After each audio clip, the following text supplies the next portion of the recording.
Здравейте! Днес ще направим едно четене на темата "Ти ли си човекът за мен?".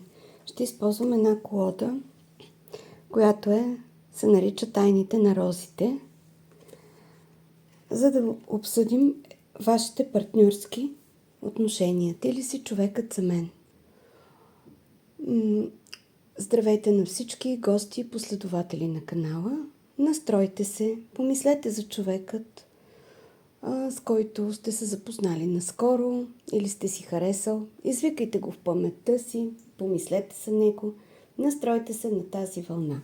Това четене може да не отговори на всички, четеме обща енергия, но се надявам всеки да вземе зрънце от това, което ще му бъде полезно.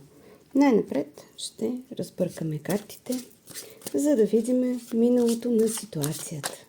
Какво е миналото на настоящата ситуация? Тук една роза иска да излезе като крал пентакли и един път, в който не всичко е ясно. Добре, значи ето го миналото на връзката.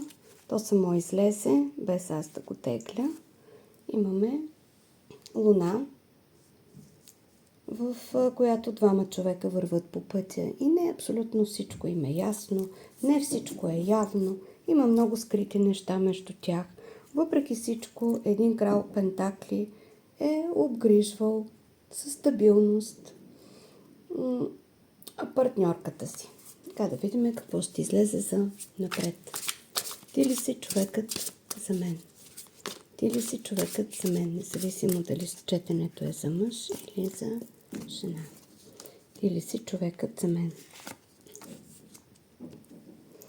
Добре, имаме един крал жезли, излиза, който говори, че този човек, освен че е стабилен, в него гори един невероятен огън.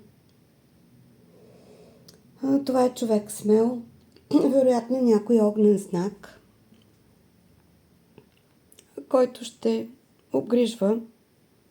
се грижи за партньорката си, ще я дарява със щастие. Погледнете колко са красиви тук розите, каква прекрасна любов има.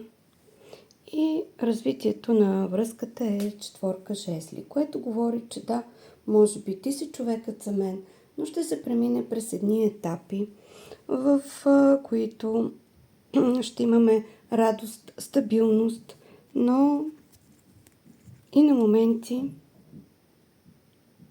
нещата ще се развиват бързо. Може би трябва да обърнем внимание и на бързо случващите се събития, за да можем да реагираме с нужното темпо на случващото се. Ти ли си човекът за мен?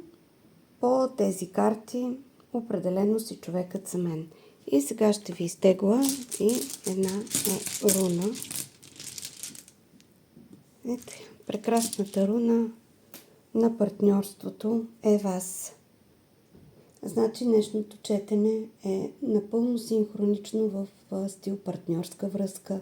Може би това, да, действително това е човекът до вас, само че обгрижвайте, грижете се за връзката, не оставяйте нещата на самотек. Огънят е огън. Но въпреки всичко, трябва да имам и стабилността, която ще повлияе от миналото. Всичко хубаво, приятели, до нови срещи. Довиждане. Хубав период желая.